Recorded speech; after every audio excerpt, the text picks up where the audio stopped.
क्या हार में क्या जीत में, किंचित नहीं भयभीत में, कर्तव्य पथ पर जो भी मिला, यह भी सही वो भी सही, वरदान नहीं मांगूंगा, हो कुछ पर हार नहीं मानूंगा। वैसे तो ये पंक्तियां भारत के पूर्व प्रधानमंत्री स्वर्गीय अटल बिहारी वाजपेयी जी की हैं, लेकिन इन पंक्तियों के जीते जागते उदाहरण हैं संगीत शिरोमणि पंडित छन्नूलाल मिश्र जी, जो विपरीत परिस्थितियों को भी चुनौती देते हुए साधना पथ पर चलते गए और भारतीय शास्त्रीय संगीत को एक नई ऊंचाइयों तक पहुंचाने का काम किया है। आज पंडित छन्नूलाल मिश्र का जन्मदिवस है और यूपी की इसी शख्सियत को डेडिकेटेड है आज का हमारा ये खास प्रोग्राम।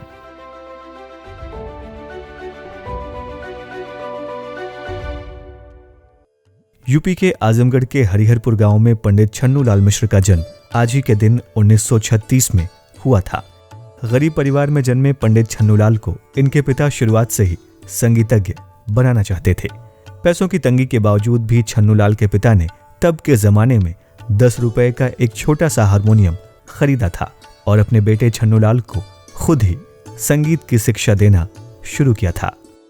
पंडित छन्नूलाल अपने पिता बद्री प्रसाद मिश्र को ही अपना पहला गुरु मानते हैं। पंडित छन्नूलाल ने एक अपने इंटरव्यू में बताया है कि उन्हें जब बचपन में रियाज करने के लिए बैठाया जाता और रियाज के वक्त सही सुर न लगाने पर पिताजी से खूब डांट पड़ती थी। आगे बड़े होने पर इनके पिता ने संगीत की शिक्षा के लिए पंडित छन्नूलाल मिश्र को मुजफ्फरनगर भेजा था, जहां जाकर पंडित छन्नूलाल मिश्र किराना घराने के उस्ताद अब्दुल गनी खान के शागिर्द बने और शास्त्रीय संगीत की शिक्षा प्राप्त की। पंडित छन्नूलाल मिश्र के सुर इतने सधे हुए थे कि एक बार चंपारण के राजा यामानंद सिंह ने पंडित छन्नूलाल मिश्र को अपने दरबार में संगीतज्ञ के रूप में रखने का प्रस्ताव भेजा, लेकिन इनके पिता ने बेटे से मोह के नाते पंडित छन्नूलाल मिश्र को खुद से दूर भेजने से इनकार कर दिया। लगभग 40 साल की उम्र में पंडित छन्नूलाल मिश्र सुर और संस्कृत की नगरी बनारस आए। फिर आगे बनारस ही पंडित छन्नूलाल मिश्र जी की कर्मभूमि रही। पंडित छन्नूलाल यूं तो संगीत की हर विधा में पारंगत हैं, लेकिन इनकी ख्याल और ठुमरी गायकी ज्यादा लोकप्रिय है। बताया जाता है कि इनके चाहने वाले देश के अलावा विदेशों में भी मौजूद हैं। वैसे देखा जाए तो पंडित छन्नूलाल मिश्र का लोकगीत, शास्त्रीय संगीत और भजन गीत में सबसे अधिक योगदान रहा है।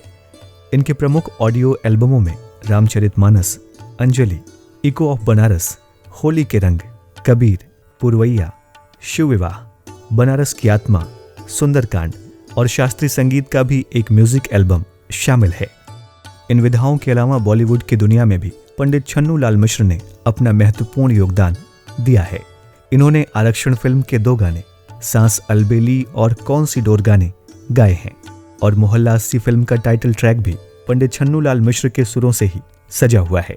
संगीत के हर क्षेत्र में अपने सुरों को रोशन करने वाले पंडित छन्नूलाल मिश्र को उनके इस योगदान के लिए सरकार ने उन्हें 25 जनवरी 2010 में देश के तीसरे सर्वोच्च नागरिक सम्मान पद्म भूषण से और 2020 में देश के दूसरे सर्वोच्च नागरिक सम्मान पद्म विभूषण से भी सम्मानित किया है। इसके अलावा शिरोमणि पुरस्कार, नौशाद पुरस्कार, यश भारती पुरस्कार और संगीत नाट्य अकादमी पुरस्कार से भी पंडित छन्नूलाल मिश्र को सम्मानित किया गया है। पंडित छन्नूलाल का जीवन मार्ग संघर्ष से सफलता का रहा है, जो हम सभी को विपरीत परिस्थितियों में भी आगे बढ़ने को प्रेरित करता है। यूपी से जुड़ी और तमाम खबरों की अपडेट के लिए देखते रहिए आप हमारे इस चैनल बातें यूपी को।